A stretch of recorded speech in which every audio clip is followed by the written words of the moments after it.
Journey में। सबसे पहले मैं आप आयोजकों का बहुत आभारी कि आपने मुझे इज्जत बख्शी, यहाँ बुलाया मोहियालों के बीच, मेरी बिरादरी के बीच।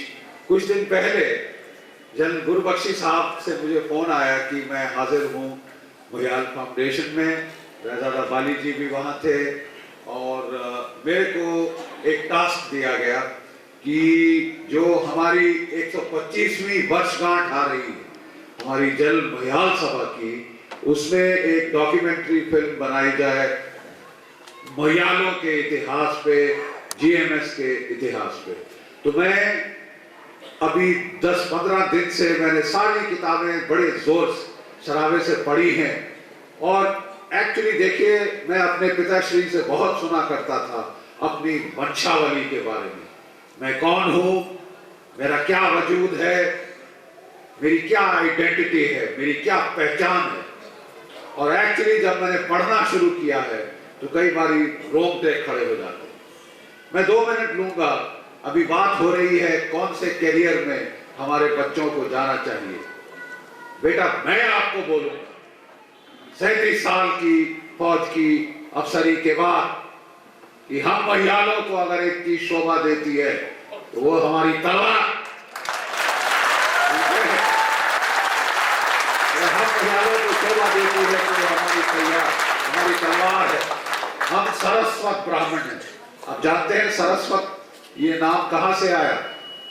देखिए, गंगा नदी हमारी सबसे पवित्र नदी मानी जाती है, लेकिन ऋग्वेद में का जो नदी सूक्त है उसमें गंगा का नाम 1 बार आता है।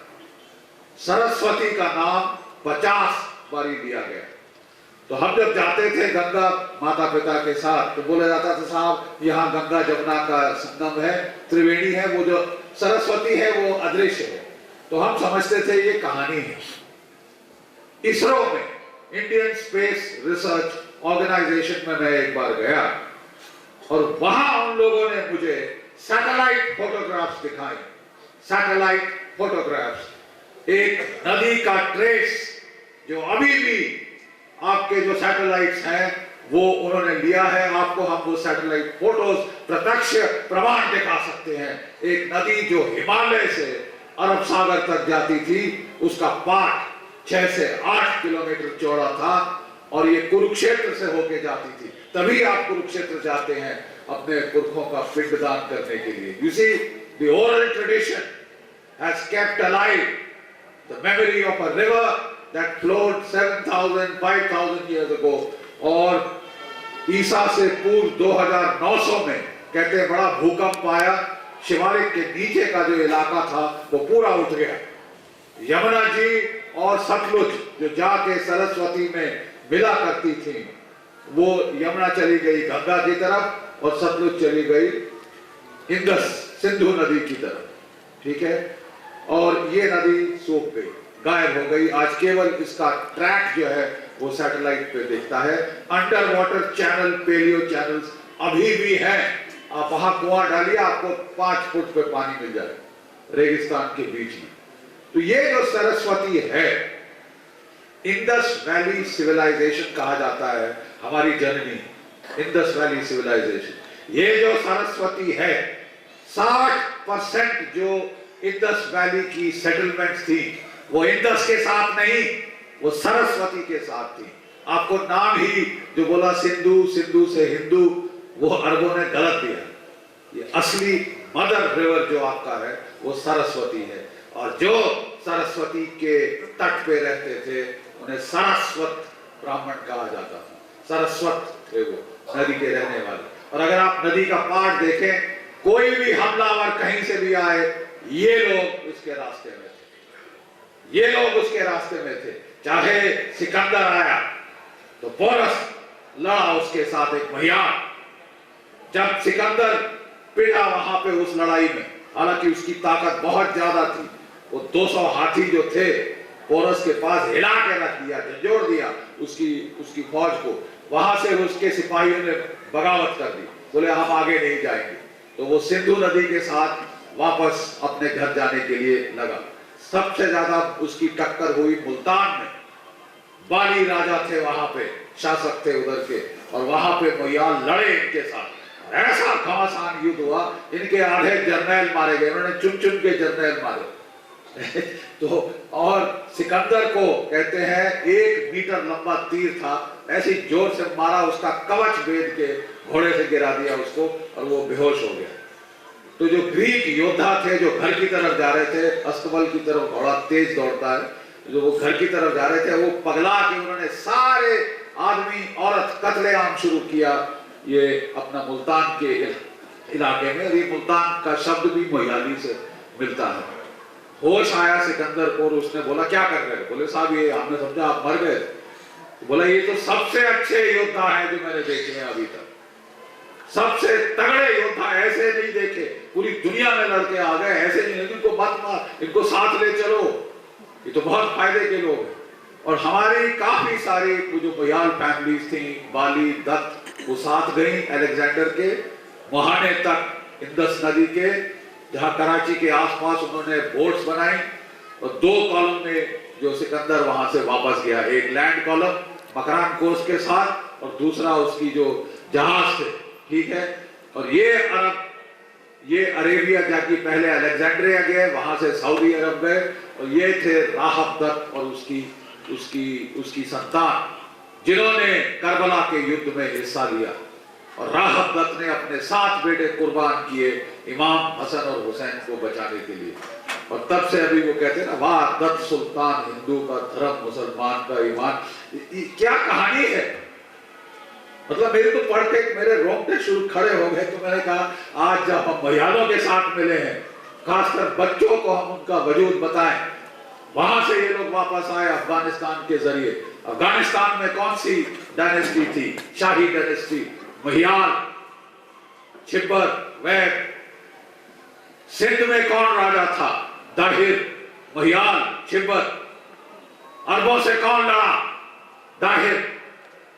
जब सिकंदर आया कौन लड़ा? हमारे मोहियाल। उसके बाद जब यवन, हूण, मंगोल, पठान, मुगल, कौन लड़ा इनसे? हमारे मोहियाल।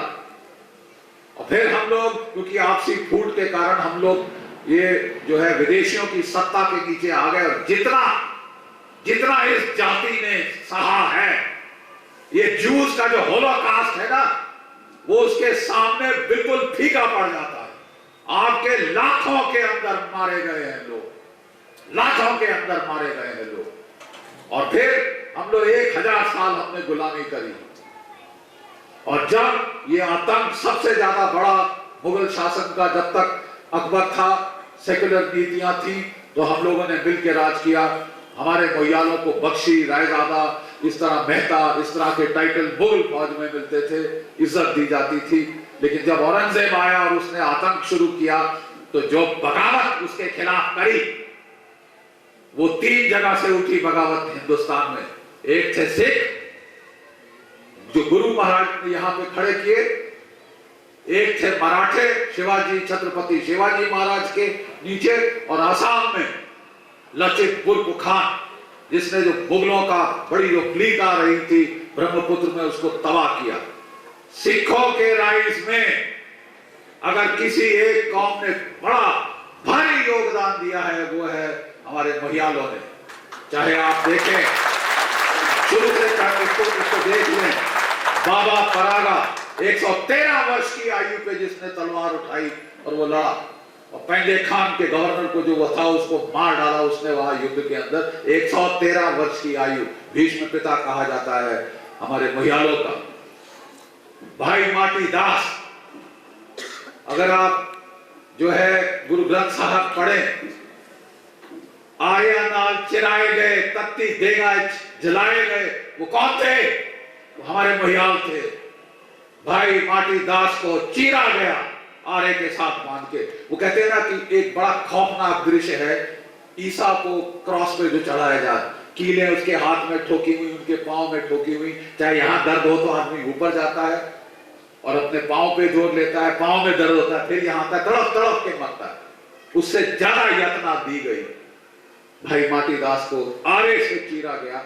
और कहते हैं जब उनको आरे से चीरा जा रहा था, जब आरे से चीरा जा रहा था, वो सुखमनी साहब का पाठ कर रहा था, वो हंसा, मरते हुए भी जो डिफाइंस होती है, हंसा अपने एग्जीक्यूशनर्स के सामने, लेकिन जो चीरने वाले भी एक बारी भौचक्के रह गए कि ये चीज क्या है। उसके छोटे भाई को उसके पूरे रुई लपेटी तेल में डाली, उसको जला के मारा, और उससे छोटे भाई को वो तवे के ऊपर रख के गरम रेत से जला के मारा। इससे ज्यादा हैवानियत कोई कर सकता है? ये सही है आपके पुरखों ने, ये सहने का माला भी होना चाहिए, और ये आपके खून में है, ये आपके खून में है। आपको कभी भी लड़ाई के मैदान में कुछ भी जिसको कोई कमजोरी पड़ती है तो याद रखो, मैं कौन हूं? मैं मुयाल हूं, मैं वंशज हूं, पिता की तरफ से परशुराम का और मां की तरफ से गुरु द्रोणाचार्य। बड़ी खुशी है मुझे कि जहां आज रह रहे हैं वो गुरुग्राम, कि शायद हमारे पुरखों का घर कहीं वहां आसपास गुड़गांव, जिसे गुरुग्राम कहा जाता है, गुरु द्रोणाचार्य का गांव, गुरु द्रोणाचार्य का गांव। ये अगर आपका वजूद है तो मैं कहूंगा कि हमको एक खास अभियान चलाना चाहिए, इसलिए कि हमारे बच्चे सशस्त्र सेनाओं में जाएं, और वहां जाएं जहां आपके जीन्स आपको बुला रहे, आपके जीन्स, आपकी पहचान, आपका खून आपको वहां बुला रहा है। मैक्सिमम बच्चे जाएं। मेरा सुझाव है, और हमारी बिरादरी के बुजुर्ग, बहुत इज्जतदार जो हमारे सब हैं, वो यहाँ बैठे हैं। मैं उनसे अपील करता हूं कि हमने बहुत काम किया है कि ये जब हम पार्टीशन के बाद तितर बितर हो गई थी ये बिरादरी, कोई 20% दिल्ली में गई, 30% हरियाणा, यूपी, और ये इलाके हरियाणा, पंजाब और यूपी में थी, और बाकी 40% पूरे भारतवर्ष में फैल गई। इसको फिर भी इकट्ठा रखा तो ये जनरल मुयाल सभा हमारी जो है, हमारे जो बुजुर्गों ने इसको तितर बितर नहीं होने दिया, बिखर नहीं जाने दिया, जैसे जो जोड़ के रखा है, और आप लोग जो आज इकट्ठे हुए हैं, वही स्पिरिट है जिसको आपको कायम रखना है। हमने बहुत सारे मुयाल भवन बनाए हैं, हमने बहुत सारे जो हमारे 30 उनमें हमने अकोमोडेशन बनाई है रहने की, लेकिन जैसे जनरल साहब कह रहे थे, अब जरूरत है कि हर महिला 60 महिला सभा से ज्यादा है मेरे ख्याल हमारी आज, हर महिला सभा का जहां सेंटर है, आप उसको एक सेंटर के रूप में बनाए, जहां जो हमारे इतने अच्छे नहीं है आर्थिक स्थिति में महिला भाई बहन, वो लोग अपने बच्चों की शादियों के लिए उनको कम्युनिटी हॉल मिले, उनके मुंडन के लिए कम्युनिटी हॉल मिले। आप झंड का पेड़ वहां उगाएं, झंड के नीचे वो होता था, तो अपनी प्रथाओं को, rituals tie us to our origins, जो रिचुअल्स हैं वो जरूरी है, क्योंकि वो जोड़ते हैं हमको 7000 साल पुरानी सभ्यता से, 7000 साल। This is carbon dated. मैं कोई क्या कहते हैं एस्ट्रोलॉजी के हिसाब से नहीं बोल रहा कि सब स्टार की ये पोजीशन थी, एम्पिरिकल एविडेंस कार्बन डेटिंग 7000 साल पे लगता है आपकी सभ्यता को। तो वो जो चीजें चली आ रही हैं, इंदस घाटी में औरतें बिंदी लगाती थी, जो डॉल्स मिली हैं उन पे बिंदी लगी हुई। इंदस घाटी में शिव की पूजा होती थी, पशुपतिनाथ, और वो आज भी होती। यही चीज आपको जोड़ के रखेगी। और इस मयाल सेंटर, हर मयाल सेंटर जो बने, उसमें एक जो है कैरियर गाइडेंस की सेल हो, जैसे जितने हमारे फौज के पुराने हैं, खासकर वो जैसे हमारे कर्नल वैद साहब जिन्होंने जीटीओ का काम किया है, सिलेक्शन सेंटर्स में काम किया है, वो लोग वहां पे बैठ के हमारे बच्चों को कोच करें। मैं तो कहूंगा कि आपके बल्क लड़के उस तरफ जाएं जहां आपकी प्रकृति, गीता में लिखा है, better death in one's own धर्म देन डूइंग द धर्म ऑफ अनदर। दूसरे का धर्म के ऊपर अनुसरण करने के पहले जो मेरा स्वधर्म है, मेरा नेचर ही है, लड़ाका नेचर है, सब यार लड़ाते है।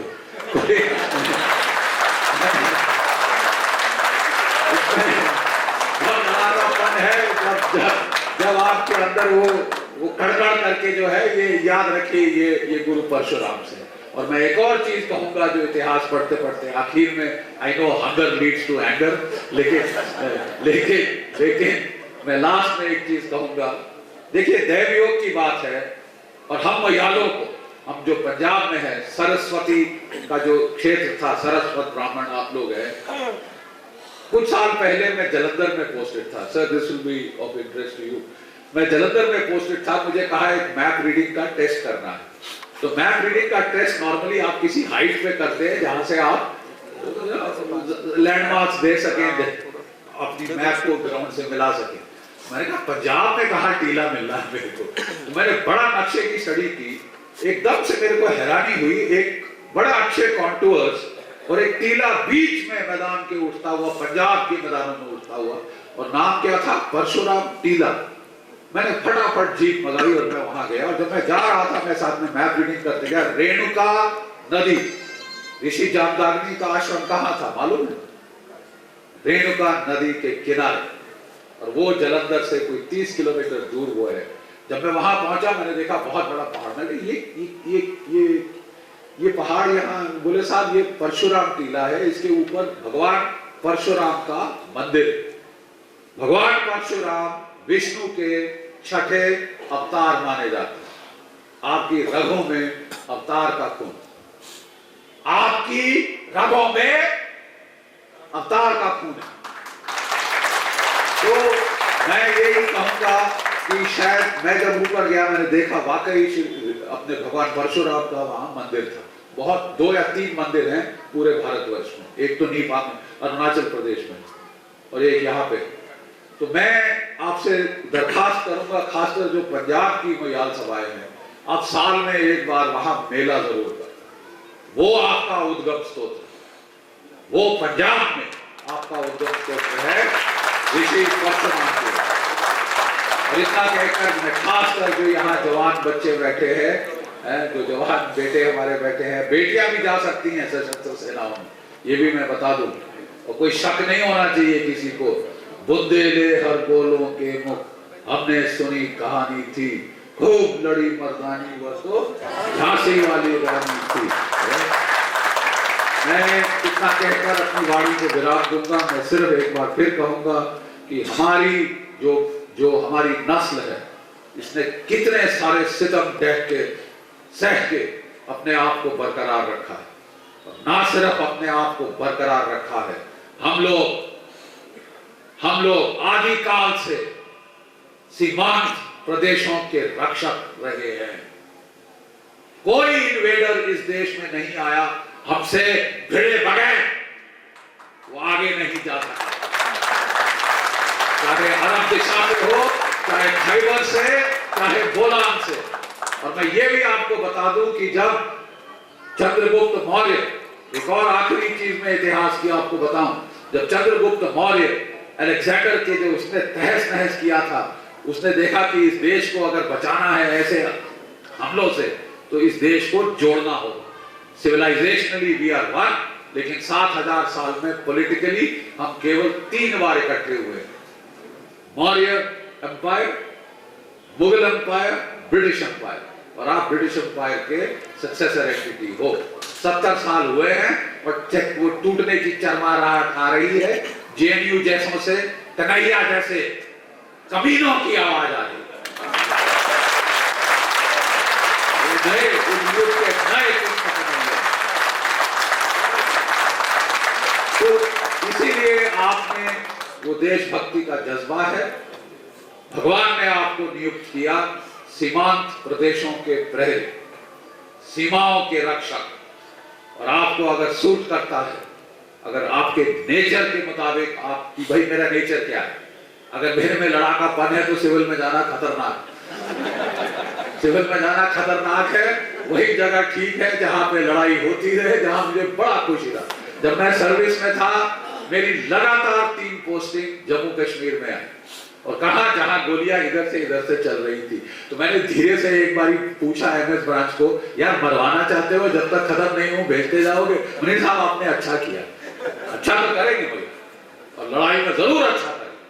तो जहां जाइए जहां आपकी जरूरत है, क्योंकि मुझे लगता है कि इस युग की महाभारत आने वाली है। क्योंकि जो देश आपके सामने है, जिसने तंग करके रखा है, लातों के भूत बातों से नहीं मानेंगे, लातों के भूत बातों से नहीं मानेंगे। और अगर अब मैं लास्ट में ये भी कह दूं कि मेरी पीढ़ी, हम जो सफेद बालों वाले बैठे हैं, हमारी पीढ़ी ने 1971 में पाकिस्तान के 2 टुकड़े किए। मेरी विनती है देवी भगवती से, मालिक से, कि आप बच्चों की पीढ़ी, बाकी जो बचा हुआ पाकिस्तान है उसके 4 टुकड़े करे, 4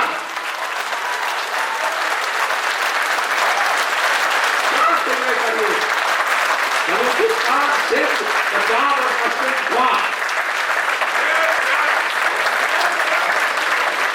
आखिरी में हम लोग की सेना में प्रथा होती है कि जब हम हमले पे जाते हैं तो जोर से एक बार पलटन का जंगी नारा बोला जाता है, ताकि पत्थर भी जो है वो पहाड़ से गिरने लगे और दुश्मन के दिल दहल जाए। तो जरा देखें यहाँ के बच्चों में ज्यादा जोश है या हम बुड्ढों में। पहले देश का नारा और फिर अपना जाति का नारा।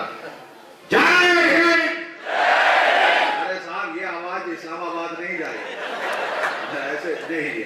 जय हिंद, जय मैदान। धन्यवाद। Thank you, sir. Thank you for your energetic and inspirational speech. Everybody is full of energy now.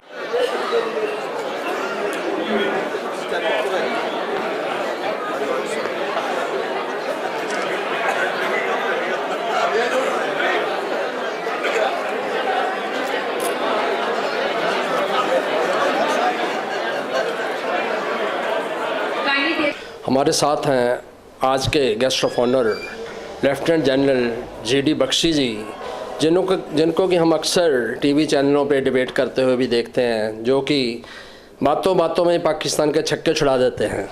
Bakshi जी, आप आज आए हैं खन्ना में महियाल सभा के प्रोग्राम में, कैसा महसूस कर रहे हैं? बहुत अच्छा, क्योंकि ये जो हमारा कुल है, जो हमारा समाज है, बिरादरी है, और ये पूरे योद्धाओं का समाज है।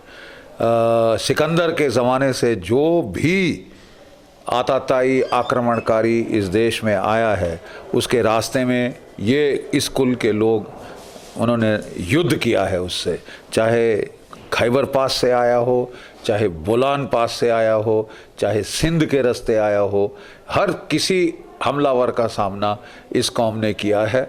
बहुत इन्होंने सैक्रिफाइस किए हैं। सिख धर्म के उदय में बड़ी भारी भूमिका निभाई है कि बाबा परागा, भाई माटीदास, सतीदास, ये सारे जो जिन्होंने अपने प्राण निछावर किए इस मुहिम में, मुग़लों के ख़िलाफ़ की जो मुहिम, जब मुग़ल आताताई हो गए थे, उनके अत्याचार को रोकने के लिए जो रिवोल्ट हुआ था, उसमें महियालों का खासतर जो है बंदा बहादुर, जिसने कि हाहाकार मचा दिया था पंजाब में, वो सब इसी कुनबे से आते हैं। तो अब हम लोग इनकी परंपराओं को याद दिलाने के लिए नई पीढ़ी को, बच्चों को सेना के लिए आकर्षित करने के लिए, हमारे बच्चों को, ताकि जो उनके पुरखों ने किया वही प्रोफेशन के ऊपर वो आएँ, उस परंपरा को, उस शौर्य की परंपरा को वह कायम रखें। इसके लिए ये सम्मेलन आज हो रहे हैं।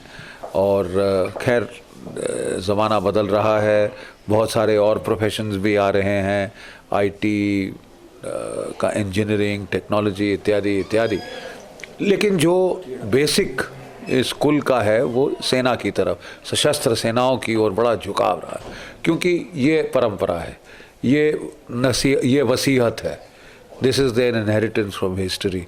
तो उसी को याद करने के लिए आज लोग यहाँ एकत्रित हुए थे और बड़ा अच्छा लगा मिलके। अलग अलग दूर दूर से लोग यहाँ आए हैं आज।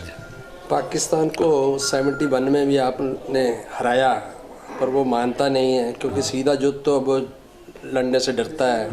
तो जैसे हमारे फौजी भाइयों को रोज़ किसी ना किसी को मार देते हैं, तो आपको क्या लगता है कि इसका परमानेंट हल क्या हो सकता है? देखिए साहब, ऐसा है, हमारे देश में घटिया, सस्ता और चीप इलाज की बड़ी आदत पड़ गई है।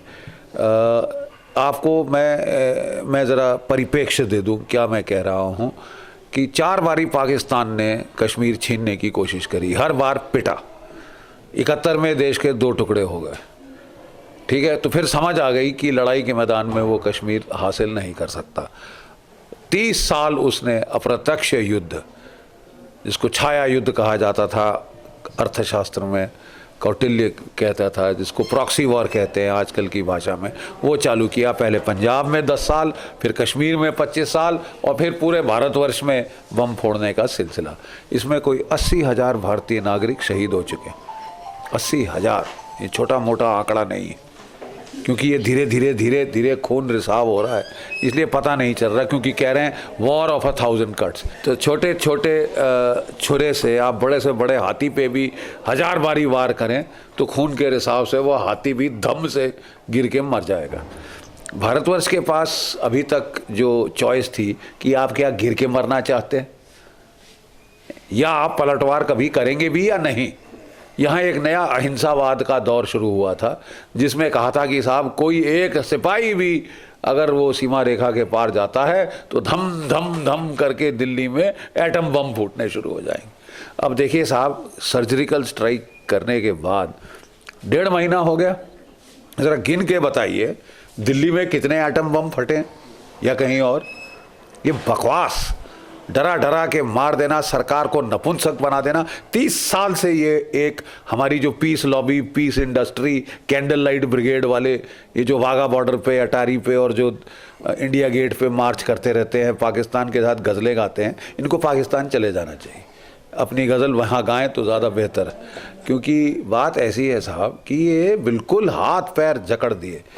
रक्षात्मक होके आप लड़ नहीं सकते, लड़ने के लिए ढाल चाहिए, लेकिन ढाल के साथ तलवार भी चाहिए। अगर कोई आदमी समझता है केवल ढाल करते करते वो लड़ाई जीत जाएगा तो वो मर जाएगा। पिछला आदमी जिसने केवल ढाल से लड़ने की कोशिश की थी, अभिमन्यु, और उसके बारे में सबको मालूम है कि वो जिंदा नहीं आया। तो ये जो पागलपने का दौर 30 साल से चला इस देश में कि कुछ नहीं करना पाकिस्तान को, सिवाय टॉक्स के हमारे पास कोई विकल्प नहीं है, ये महज कायरता और बकवास। तो मुझे बड़ी खुशी है कि मोदी साहब के आने के बाद कम से कम एक पलटवार तो हुआ, लेकिन कई लोगों ने यहाँ पे फुल स्टॉप लगा दिया कि बस हाँ अब हम 30 साल आराम से बैठ सकते हैं। क्यों, कैसे? जो हमने सर्जिकल स्ट्राइक की वो तो केवल मुंह में एक तमाचा था कि फिर मत करना, अगर फिर करोगे, अगर तुम सीमा रेखा पार कर सकते हो तो हमारे लिए भी ये कोई लक्ष्मण रेखा नहीं, हम भी पार करेंगे और तुम्हें तुम्हारे घर में घुस के मारेंगे। जैसे हमारे कमांडोज ने घुस के 4 किलोमीटर अंदर जाके 8 ठिकानों को बर्बाद किया। ठीक है साहब, तो ये तो एक चेतावनी थी। उसके बाद इन्होंने फायर असॉल्ट करी। फायर असॉल्ट के जवाब में हमको अच्छी तरह से ठोकना चाहिए था, लेकिन यहाँ से कुछ अजीब किस्म के आदेश गए कि साहब जो है जिससे वो फायर कर रहा उसी से जवाब दो। क्यों? पाकिस्तान सेट करेगा किस हथियार से फायर होगा? ये क्या बकवास है। एक लक्ष्मण रेखा हटाई, दूसरी बना दी कि तोपखाना इस्तेमाल नहीं हो सकता। क्यों नहीं हो सकता इस्तेमाल?